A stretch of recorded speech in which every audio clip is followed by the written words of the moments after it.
Hello বন্ধুরা, কেমন আছো সবাই? আশা করছি সকলে ভালো আছো। প্রিয় বন্ধুরা, আজকে তোমাদের জন্য নিয়ে এলাম আরও একটি নতুন গল্প। আশা করছি তোমাদের দাঁড়িয়ে যাবে, তাই ভিডিওটা শুরু থেকে শেষ পর্যন্ত দেখো।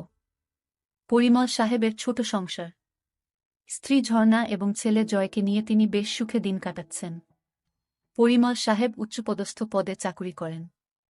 তার বয়স ৫৬ বছর, স্ত্রী ঝর্ণার বয়স ৪৮ বছর, গৃহবধূ এবং ছেলে জয় ১৮ বছরের এক টগবগে তরুণ। জয়কে নিয়ে আজকাল পরিমল সাহেবের ভীষণ চিন্তা হয়। যা দিনকাল পড়েছে, ছেলেমেয়েরা তাড়াতাড়ি নষ্ট হয়ে যাচ্ছে। তিনি সারাদিন অফিস নিয়ে ব্যস্ত থাকেন, ছেলের দিকে নজর দেওয়ার সময় পান না। তবে ঝর্ণার উপরে তার আস্থা আছে। সে ছেলের সব খোঁজ খবর রাখে। মিসেস ঝর্ণা সারাদিন সংসারের কাজ নিয়ে ব্যস্ত থাকলেও ঠিকভাবে ছেলের দেখভাল করে। জয় নতুন কলেজে ভর্তি হয়েছে। ওর যেন নতুন জন্ম হয়েছে। নিজেকে অনেক বড় মনে হয়। তুষার জয়ের খুব ঘনিষ্ঠ বন্ধু। সে জয়ের সাথে অনেক আড্ডা দেয়। বান্ধবীদের নিয়ে অনেক ধরনের চিন্তা করে। তবে সবচেয়ে ভালো লাগে ভূগোলের ম্যাডামকে। জয় জানে ম্যাডামকে নিয়ে এসব চিন্তা করা অন্যায়, কিন্তু ওর মন মানে না। ম্যাডামের বয়স আনুমানিক ৪৫ বছর হবে। বেশ লম্বা। ভূগোল ম্যাডামের ক্লাস শুরু হবার আগে জয় প্রতিদিন কলেজের করিডোরে দাঁড়িয়ে থাকে। কারণ ওখানে দাঁড়িয়ে থাকলে ম্যাডামকে ভালোভাবে দেখা যায়। ম্যাডাম যখন হাঁটেন তখন তাকে দেখতে অনেক সুন্দর লাগে। আজকে জয়ের মন ভালো নেই। রাতে ওর স্বপ্ন হয়েছে। এটা জয়ের কাছে নতুন নয়, এর আগেও হয়েছে। কিন্তু আজ স্বপ্ন ভূগোলের ম্যাডামকে নিয়ে হয়েছে। স্বপ্নটা দেখার পর থেকে জয় কেমন যেন একটা অপরাধবোধে ভুগছে। সকালে ঘুম থেকে উঠে জয় বাথরুমে ঢুকল। পরনের লুঙ্গিটা বালতিতে ভিজিয়ে রাখল, একটু পর কাজের মাসি ধুয়ে দিবে। জয় ঠিক করল আজ আর কলেজ যাবে না। এমন সময় জয়ের মা ঝর্ণা জয়ের রুমে ঢুকল। জয়কে বলল, আজকে কলেজ যাবি না? জয় উত্তর দিল না, মা, শরীরটা ভালো লাগছে না। জয়ের মা বলল, কেন বাবা, কি হয়েছে? জয় বলল, না মা, তেমন কিছু নয়। জয়ের মা আর কথা বাড়াল না। সে বলল, ঠিক আছে, আজ আর কোথাও যেতে হবে না। টেবিলে খাবার দিচ্ছি, তুই খেতে আয়। ঝর্ণা ডাইনিং রুমের দিকে রওনা হল। জয় পিছন থেকে তার মায়ের হেঁটে যাওয়া দেখছে। হঠাৎ ওর মাথা ঘুরে উঠল। শরীরটা ঝিমঝিম করতে লাগল। অবাক চোখে জয় দেখল ওর মাকে। মাথার মধ্যে আবোলতাবোল চিন্তা জেঁকে বসল জয়ের। পরক্ষণেই মনে হল, ও এসব কি ভাবছে? ছিছি, নিজের মাকে নিয়ে কেউ কখনো এ ধরনের চিন্তা করে? জয় মুখ ধুয়ে রুম থেকে বের হল। তুষারকে ফোন করল। হ্যালো, আন্টি তুষার আছে? ওপাশ থেকে বলল, কে? জয় নাকি? জয় বলল, হ্যাঁ আন্টি, আমি জয়। একটু ধরো বাবা, ডেকে দিচ্ছি। একটু পর তুষার ফোন ধরল। কি রে জয়, কি খবর? তুষার, আজকে কলেজ যাব না। শরীর ভালো নেই। কলেজ ফাঁকি দিচ্ছিস কেন? চলো না। জয় একবার ঠিক করল কলেজ যাবে। পর মুহূর্তেই ঝর্ণা তার চোখের সামনে ভেসে উঠল। না রে, তুই যা। আমি আজকে আর যাব না। ফোন রেখে জয় খাবার খেতে বসল। যতই চেষ্টা করছে মার ব্যাপারটা মন থেকে মুছে ফেলতে, ততই যেন আরও বেশি করে চোখের সামনে ভেসে উঠছে। জয় ঝর্ণাকে কিছু বুঝতে দিল না। ঝর্ণাও টের পেল না যে সকাল থেকে তার ছেলে ড্যাব ড্যাব করে তাকে দেখছে। ধীরে ধীরে ঝর্ণার চিন্তা জয়কে গ্রাস করল। দুপুরের দিকে জয় টের পেল, আজ সারাদিন শুধু মাকে নিয়েই চিন্তা করেছে। এর মধ্যে মায়ের সাথে ১ ঘন্টার মতো গল্প করেছে। কথা বলতে বলতে সে চোরা চোখে মার উপর নিচ ভালো করে দেখে নিয়েছে। জয় ভাবছে, ৪৮ বছর বয়সেও মা কত সুন্দর। মা বেশ লম্বা চওড়া মহিলা, ৫ ফুট ৪ ইঞ্চি লম্বা। একটা ব্যাপার জয়কে পাগল করে তুলেছিল। জয় নিজের রুমে শুয়ে মার কথা ভাবছে। যতই ভাবছে তত মার প্রতি এক তীব্র আকর্ষণে পাগল হয়ে উঠছে। মার গলা শুনে জয়ের চিন্তার জাল ছিন্ন হল। জয়। এই জয়। হ্যাঁ মা, বলো। আমি স্নান করতে গেলাম। কেউ এলে দরজা খুলে দিস। ঠিক আছে। হঠাৎ জয়ের মাথায় একটা দুষ্ট বুদ্ধি চাপল। স্নান করা অবস্থায় দেখলে কেমন হয়? কিভাবে দেখবে ভেবে পাচ্ছে না। হঠাৎ ওর মনে পড়ল, ওরা যখন এই বাসায় প্রথম আসে তখন মার রুমের বাথরুমে ফলস ছাদে পুরানো মালপত্র রেখেছিল। তখনই খেয়াল করেছিল ছাদে 2 ইঞ্চি একটা ছিদ্র আছে। শুধু তাই নয়, ওই বাথরুমের ছাদে তার রুমের বাথরুমের ছাদ থেকেও যাওয়া যায়। জয় এক লাফে ওর বাথরুমের ছাদে উঠে মার বাথরুমের ছাদে গেল। ছাদে একটা কাগজের কার্টুন বিছানো রয়েছে। জয়ের বুক টিপটিপ করছে, হাত কাঁপছে। কার্টুনটা সরালেই মাকে দেখতে পাবে। আস্তে আস্তে কার্টুন সরিয়ে ছিদ্র দিয়ে ভিতরে চোখ রাখল। মা এখনো বাথরুমে ঢুকেনি। জয় আর উত্তেজনা ধরে রাখতে পারছে না। ছাদে বসে মার অপেক্ষা করতে লাগল। কয়েক মিনিট পর মিসেস ঝর্ণা বাথরুমে ঢুকল। জয় নিঃশ্বাস বন্ধ করে দেখতে লাগল। ঝর্ণা টুথব্রাশে পেস্ট লাগিয়ে আয়নার সামনে দাঁড়িয়ে দাঁত ব্রাশ করতে লাগল। ঝর্ণা এবার শাওয়ারের নিচে দাঁড়িয়ে স্নান করতে লাগল। জয় বুঝতে পারল মা আর বেশিক্ষণ বাথরুমে থাকবে না। জয় হাতের কাজ শুরু করে দিল। 2 মিনিটের মাথায় জয়ের কাজ শেষ হয়ে গেল।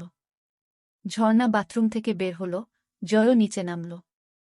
দুপুরে মা ছেলে একসাথে খেতে বসল।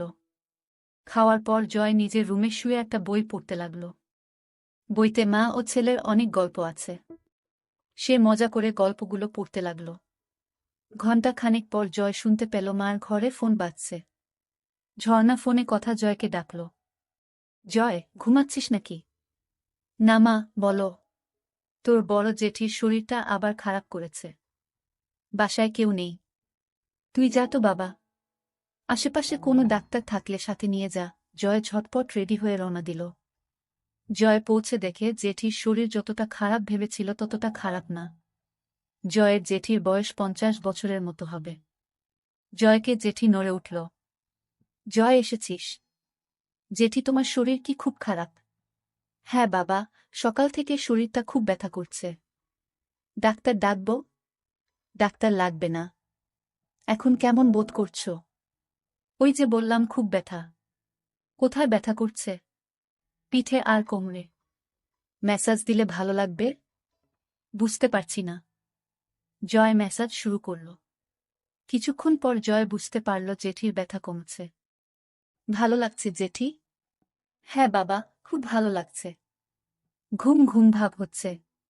ঠিক আছে, তুমি ঘুমাও। কয়েক মিনিটের মধ্যে মিনু ঘুমিয়ে গেল। তার নিঃশ্বাস ভারী হয়ে উঠল। এদিকে জয় বাসা থেকে বের হওয়ার পর মা জয়ের রুমে ঢুকল। ছেলেটা সবকিছু অগোছালো করে রাখে। রুম গোছাতে গোছাতে ঝর্ণা হঠাৎ বালিশের নিচে একটা বই আবিষ্কার করল। বই খুলে দেখে ঝর্ণার চোখ কপালে উঠে গেল, মাথা বনবন করে ঘুরতে লাগল। ছিছি জয়, এসব কি পড়ে? হারামজাদা, আজকে বাসায় আস। পিঠের চামড়া তুলে ফেলব। ছিছি জয়, এত নিচে নেমে গেছে। এই বয়সেই এসব গল্পের বই পড়ে, কি মনে হাতেই ঝর্ণা পড়ার জন্য বই খুলল। পড়তে পড়তে তার 2 চোখ আবার কপালে উঠে গেল। ছিছি, এমন গল্প কেউ কিভাবে লিখতে পারে? পড়ব না করেও ঝর্ণা গল্পটা পুরো শেষ করল। গল্প পড়ে ঝর্ণা আর থাকতে পারল না। এক দৌড়ে বাথরুমে ঢুকে হড়হড় করে বমি করে দিল। মুখ ধুয়ে কিছুটা সুস্থ হয়ে বাথরুম থেকে বের হল। কথায় আছে, নিষিদ্ধ জিনিসের প্রতি মানুষের সবসময় আকর্ষণ থাকে। ঝর্ণার ক্ষেত্রেও এর ব্যতিক্রম হল না। সে ঠিক করল বইটা তার কাছে রাখবে। সব গল্প পড়বে। ঝর্ণা নিজের ঘরে ঢুকে বিছানায় আয়েশি ভূমিতে বসে বইটা খুলল। বই পড়তে পড়তে ঝর্ণা টের পেল তার উরু বেয়ে একটা পানির ধারা পেয়ের দিকে নেমে যাচ্ছে। ঝর্ণা বুঝতে পারল ব্যাপারটা কি হচ্ছে। ঝর্ণা বুঝতে পারছে না জয়কে এই ব্যাপারে কোনো শাস্তি দিবে কিনা। বিকালে জয় বাসায় ফিরল। রুমে ঢুকে দেখে বইটা নেই। বাসায় মা ছাড়া আর কেউ নেই। তাহলে মা কি বইটা নিয়েছে? জয় প্রচণ্ড ভয় পেল। মা যদি বইটা নিয়ে থাকে তাহলে কি হবে? মা যদি গল্পগুলো পড়ে তাহলে খুব লজ্জার ব্যাপার হবে। সন্ধ্যার দিকে জয়ের সাথে ঝর্ণার দেখা হলো। কি রে, তোর জেঠির অবস্থা কেমন? এখন অনেকটা ভালো। মা ছেলের মধ্যে আরও কিছুক্ষণ কথাবার্তা হলো। ঝর্ণা রান্নাঘরে গেল। জয় তার রুমে এসে শুয়ে পড়ল। চোখ বন্ধ করতেই ঝর্ণার কথা ভাবতে লাগল। ওদিকে ঝর্ণা রান্নাঘর থেকে নিজের ঘরে যেয়ে বাকি গল্পগুলো পড়তে লাগল। বেশিরভাগ গল্পই মাছেলের নিয়ে। ঝর্ণা গরম হয়ে গেল। কি করবে ভেবে পাচ্ছে না। ঝর্ণা কি করবে? রান্নাঘরে বেগুন নেই। হঠাৎ মাথায় একটা বুদ্ধি এলো। ঝর্ণার মাথা খারাপ হয়ে গেছে, কি করছে নিজেই জানে না। হাতের কাছে মোম ছিল, সেটা দিয়ে সেদিনের মতো কাজ সারল। সন্ধ্যার পরে জয় আড্ডা মারতে বের হল।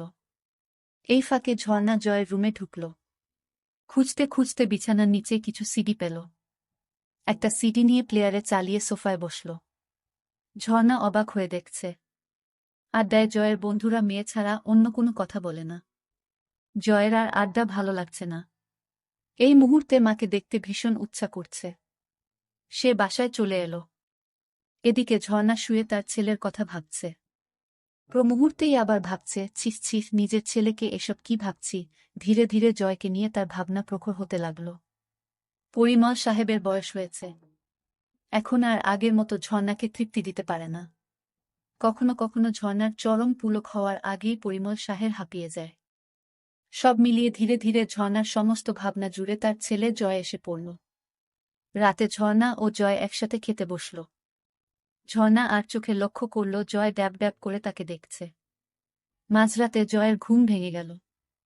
এদিকে সারা রাত ধরে ঝর্ণা ঘুমাতে পারেনি। যখনই চোখ বন্ধ করে তখনই জয়ের চেহারা ভেসে ওঠে। ঝর্ণা বুঝতে পারছে না কি করবে। একদিকে ছেলের প্রতি নিষিদ্ধ টান, আরেকদিকে মা ছেলের সম্পর্ক। স্বামী তাকে যথেষ্ট ভালোবাসলেও তাকে সুখ দিতে পারে না। অবশেষে ঝর্ণা সিদ্ধান্ত নিল কাল দিনে জয়কে বাজিয়ে দেখবে। সে জয়ের মা। জয়ের মনে কিছু থাকলে ভয়ে সে সেটা প্রকাশ করবে না। প্রথম সুযোগ তাকেই দিতে হবে।